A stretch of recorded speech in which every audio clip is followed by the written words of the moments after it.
vamos fazer o máximo para consertar o estrago desses últimos 50 anos e tentar recolocar a economia brasileira nos trilhos. Então, parabenizo e agradeço a sua presença aqui e agradeço o nosso presidente. Obrigado. Deputado Raul, estou aqui substituindo o presidente, Hildo Rocha, porque, paralelamente, temos os encaminhamentos lá de plenário. Eu estou inscrito, eu vou, então, mesmo me mantendo na presidência, aproveitar, tá, Marco Antônio? Então, geralmente, se lê abordagens que dizem assim, nas últimas décadas, particularmente a partir dos anos meados de 80, nós tínhamos em torno de 25% do PIB e alcançamos 35%, 36% da carga tributária em relação ao PIB, né? Então, há uma análise também que diz, bem, isso tem prejudicado o crescimento porque inviabiliza, por ser uma carga tributária muito alta, inviabiliza o aumento de produtividade, ou reduz a produtividade, né? Solução, reforma tributária, que nunca sai, e reforma previdenciária, como elementos necessários para combater o desequilíbrio fiscal, né? Então, em geral, tem sido uma síntese assim que acaba, em alguma medida, sendo parte de um diagnóstico com muitos elementos de consenso. Qual é o problema? O esforço do deputado Raul merece assim, todo o reconhecimento. E uma característica importante é a questão da simplificação do sistema. Qual é a preocupação que, dentro da bancada do PSOL e nos debates que eu tenho participado, tem vindo à tona? O deputado Raul acaba de responder, talvez dialogando com o nosso querido Marco Antônio. Ao simplificar, nós sempre corremos risco de afetar duas dimensões importantes. Uma, o pacto federativo. Outra, a questão da previdência, da seguridade social, né? Então, quando 88, pós-88, se a gente lembra dos prefeitos daquela época, vou lembrar aqui da Erundina e do Olívio Dutra, porque eu era do PT. Então, e depois fui eleito prefeito, aí quando eu fui eleito a gente já falava, poxa, esses prefeitos citados por mim administravam 19% dos impostos das receitas federais. Quando eu fui já na geração eleita em 96, a Erundina foi 89, aí nós já estávamos com em torno de 13%, às vezes aumentando para mais ou para menos. E hoje não está muito diferente, porque houve a municipalização de muitos serviços e, ao mesmo tempo, uma reconcentração de renda na esfera central da União, não é? Vários mecanismos contribuíram para isso, né? Por um lado, uma concentração direta. Por exemplo, com a criação de impostos ou outras formas de contribuição que interferiam, em alguma medida, na autonomia dos municípios, né? Mesmo medidas que depois foram aperfeiçoadas, e como o Fundeb, iniciou como Fundef. E eu avaliava, como educador e àquela altura prefeito, o sonho da municipalização como sinônimo de fortalecimento do poder local, baseado naquela tese de que é onde a vida concretamente se realiza, mas, a rigor, o que se observava era uma interferência real e com instrumento normativo, já determinando que dos 25% do Estado e os outros 25% dos municípios que, obrigatoriamente, dos recursos tributários teriam que ser aplicados em ensino e os 18% da União, isso passaria, 60% disso, ou seja, 15 pontos percentuais dos 25, obrigatoriamente comporia o fundo. Só que, além de interferir diretamente nesse aspecto da autonomia, tinha um outro problema mais grave ainda, que era a autonomia política mesmo, sobre as políticas, inclusive, de educação. O Fundef, por exemplo, restringia para a idade acima de 7 anos apenas, aos 14, e, por exemplo, impedia que se contabilizasse a educação infantil, o que, a meu ver, implicou num atraso fenomenal ao desenvolvimento humano mesmo no Brasil, porque é a fase até os 6 anos de idade onde todos os mais importantes cientistas defendem a tese de que o desenvolvimento integral de uma pessoa humana no aspecto cognitivo, na sociabilidade, na dimensão psicossocial, elas são potencializadas até os 6 anos. Então, uma criança que começa a estudar muito tarde, ela terá muitos problemas. Não é? Então, a verdade é que houve uma reconcentração nas mãos da União. Então, como, digamos, retomar esse debate do Pacto Federativo e como restabelecer alguma medida, um poder mais protagônico das demais esferas, particularmente as esferas municipais, né? Então, essa é uma questão que eu faria assim. O outro elemento, quando se trata da simplificação, deputado Raul, uma preocupação, que Vossa Excelência respondeu, é o sistema de seguridade social. O verdadeiro temor, na sua proposta, eu sei que tem um grau de seriedade enorme, e não haveria redução, propriamente, daquilo que, em tese, seria disponibilizado para a seguridade em geral, saúde, assistência e previdência. Mas, quando você coloca num bolo só, o risco, digamos, de o Poder Executivo utilizar esses recursos sem autorização do Parlamento para, digamos, os serviços, por exemplo, financeiros, se torna maior.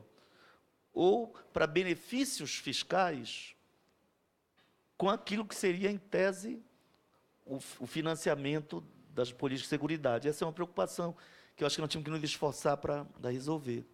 Eu quero dizer, hoje, a gente enfrenta esse debate. Às vezes, prevalece, digamos, um ataque àquilo que seria a fonte da seguridade. Vou dar um exemplo. Quando se definiu estabelecer benefícios que, segundo cálculos, pode ter alcançado 1 trilhão para as petroleiras, não é? Que vão explorar algumas poços do pré-sal, se tirou dali, entre outras fontes de recursos, de impostos, recursos do COFINS e da contribuição sobre lucro líquido. Então, você está atacando aí as fontes da seguridade, inclusive da Previdência, no momento que se fala em reforma da Previdência e déficit, não é? Então, assim, mas quando tem vinculação, pelo menos isso fica questionado. Por exemplo, a DRU teve o combate aqui de pessoas que são até da bancada do governo. Vou pensar aqui no Arnaldo Faria de Sá. Quem não lembra do bom combate, quando eles dizem, não é possível admitir que se tire 100 bilhões da seguridade por ano. O cálculo que ele fazia era este, né? Então, em relação à DRU, que também atingia. Mas, é claro, eu estou sendo talvez contraditório, que, mesmo reconhecendo que há fontes específicas criadas pelos constituintes para a seguridade, eu mesmo estou dizendo que elas também acabam sendo direcionadas para outros usos que não propriamente da seguridade, inclusive para os serviços assim, da dívida pública, né? Então, assim, eu queria, então, colocar um ponto de vista assim, e algumas perguntas para concluir. A pergunta é a seguinte: deve ter falado, eu cheguei já no meio, sobre imposto sobre fortuna, que é um tema, talvez um dos únicos elementos da Constituição de previsão de impostos que ainda não se conseguiu avançar aqui. E há várias iniciativas e há cálculos também, né, que mostram que seria uma fonte importante. Aí não se trata de simplesmente taxar qualquer, digamos, pretensamente endinheirado, mas realmente aqueles que têm muito dinheiro, né?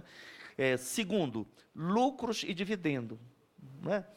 Porque eu acho que isso é fundamental, porque tem relação com outra questão, que é a capacidade contributiva, né? Então, se você compra um botijão de gás, por 2 botijões lá, por R$100, no Pará já está em 60 e pouco, 120. Eu vou dizer que são R$100. Uma coisa é o pobre, que muitas vezes não tem como fazer a janta quando almoça, pagar sobre aqueles 2 botijões 17%. Né? Outra coisa é quem tem uma renda de 30 mil ou 60 mil, né? Ou é um empresário realmente muito poderoso. Então, a capacidade contributiva ela é afetada por questões como lucros e dividendos, que realmente, segundo o IPEAS, alcança em média de 7%. Né? Então, outra questão é, a meu ver, a central é da progressividade. Eu acho que tem a ver também com taxar o consumo ou taxar a renda, né? Mas mesmo quando se taxa a renda, você pode ser menos injusto, né? Eu já tive uma fase da minha vida que passar de um salário de 4 e pouco para 5 e pouco representou ganhar menos. Porque eu entrei naquela faixa dos 27,5%, se não me falha a memória. Entendeu? Por quê? Porque você tem 4 faixas apenas atualmente, não é isso? Se não. Então, saiu de uma e... Então, como estabelecer alíquotas, digamos, alíquotas,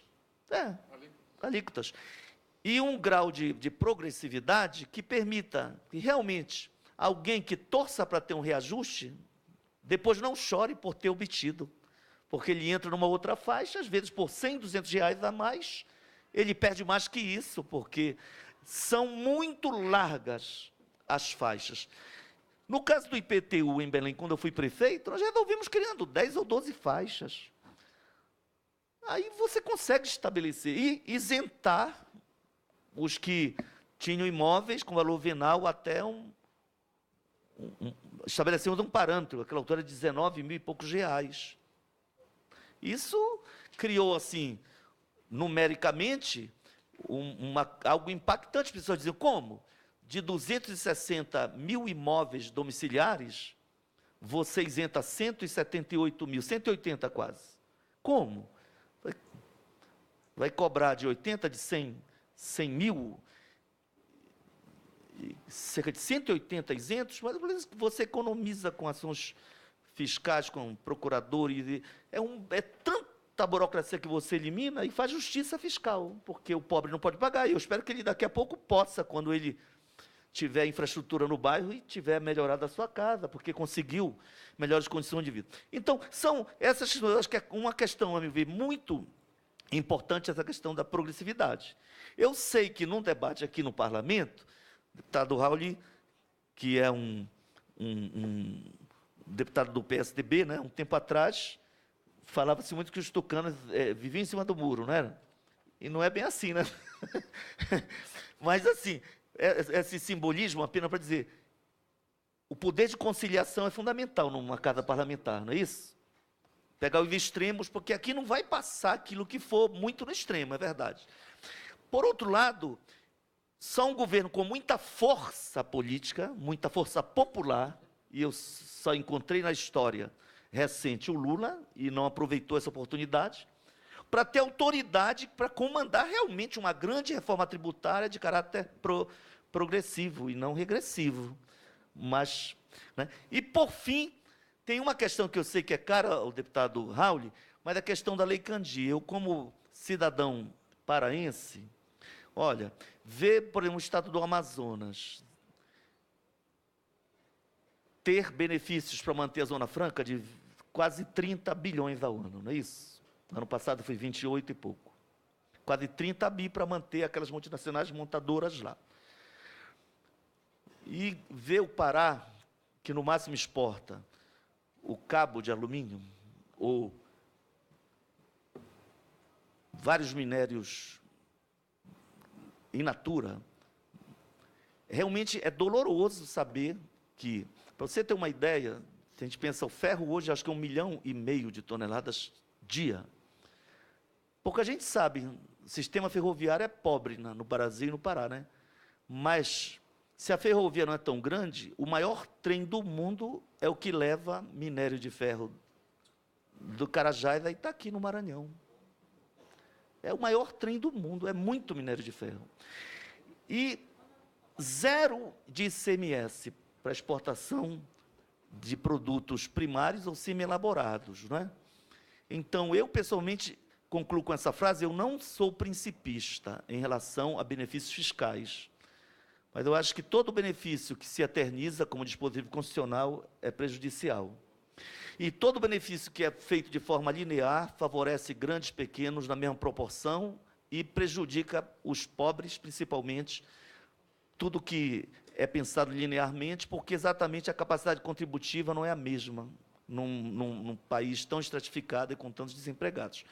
Desculpe eu ter falado tantas coisas assim, para que vocês tenham um acúmulo tão grande, o deputado Raul, que realmente tem, nesses 27 anos de mandato, assim, acumulado principalmente nessa questão, mas são realmente preocupações muito sérias, digamos, ainda que elas, digamos, tenham sido apresentadas aqui de forma meio desorganizada. Muito obrigado.